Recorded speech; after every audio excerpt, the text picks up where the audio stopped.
Okay, water. Everyone wants to know how are we going to get water living off grid without a well? We plan to eventually drill for a well. That was part of the research process when we were looking in our area, just kind of understanding. You can go on the government website and find out you have to have a permit for a well, and it's public access to the records of where people have drilled wells, how many feet down they had to go, all this and that. So there's like geo maps where you can just go type in your address and find out where people have gotten permits in the area and all the details about how their well process went.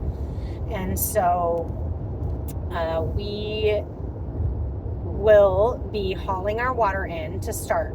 We initially thought the very first couple days that we were going to be up at the property, that we were going to be just having the 5-gallon drinking water things from Walmart, Home Depot, wherever you can get those jugs that you can get refilled, until we were able to get IBC totes, which are usually food grade totes that they've used in commercial logistics for transporting different things, detergents or food, liquids, whatever, and then people resell them.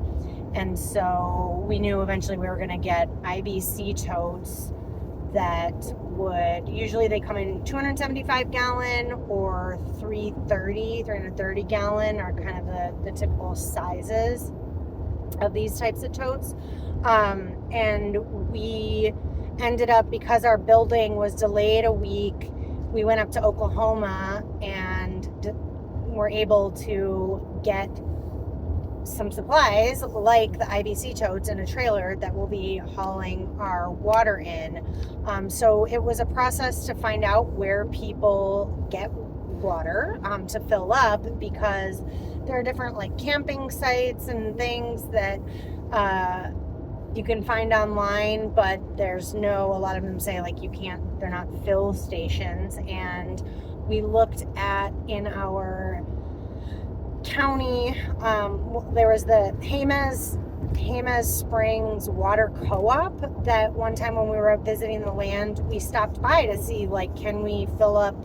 We thought maybe it's a water co-op, like maybe we can get water there. And we'd called several times and nobody answers the phone. It's small town stuff, I guess, sometimes. And so it was better just to stop in and meet someone and ask, what's the deal? And unfortunately, they're the municipal water organization there. So you have to they only serve addresses of properties that are not where our property falls. And so we found out that was not going to be an option. And so we had also looked on, that was the nearest thing. And so we were hoping there would be something nearby, like within, 15 minutes to get our water.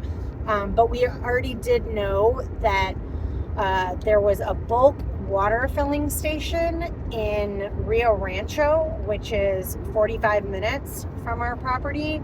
And so we knew that was going to be an option. Again, we hoped that there was going to be something nearby or a little bit closer ultimately, but we didn't find that right away. What we did was then scope out the Rio Rancho bulk filling station.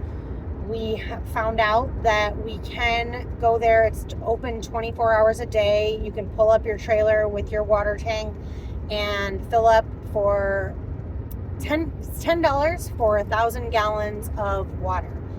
And so we went to check it out. We'd seen that was a thing online, like there was information about it, but we were just kind of like, we need to check this out to make sure it's really what they say it is, because we know we really need to be able to have access to water. It was a really important component.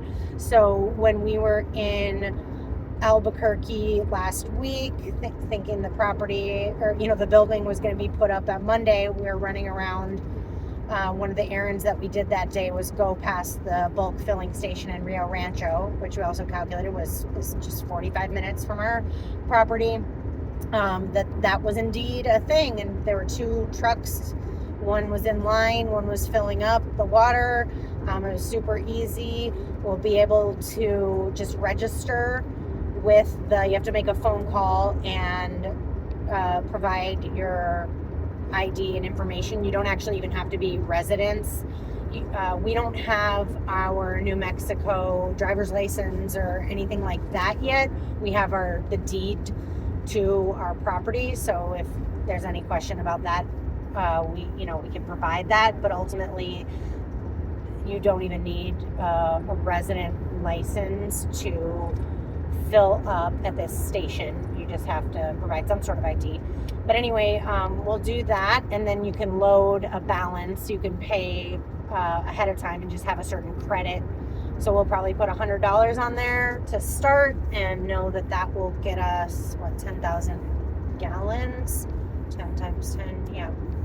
So that'll be a good water supply to start. So Sarah's going to have to be the one to talk about how the mechanics of how the water stuff is going to work. But basically, we have 3 275 gallon tanks right now. 2 of those tanks will be set out behind our house, and one of them will stay on the trailer at all times, and we'll use that to go fill up and bring it back and then transfer it to the totes, the storage totes that are there permanently, or will be on the land. And eventually, so we'll have almost 900 gallons available at any given time if we need it. And then we have several pumps. They have rechargeable USB water pumps that we'll be using, and different filtration systems. But just for starters, so people know how we're getting our water to start, it's with the IBC totes and hauling it to our property, and we'll kind of get a feel for how much usage, how much consumption we have. It's obviously not like living on the grid where the average person uses a couple hundred gallons a day. We will not be doing that, obviously. And so, but we will also be living comfortably, and we will have enough water. A lot of people think in the desert, like, what are you thinking? Like, you can't, there's always a way. There's always a way. And you just have to be willing to think outside of the box and live a little bit more intentionally. And that's what we want to do. We are not trying to, when you work a 9 to 5 and you've got all these things in your life going on where you're punching clocks and doing things like that, like, yeah, who wants to then spend their free time going to fill up and get their water supply?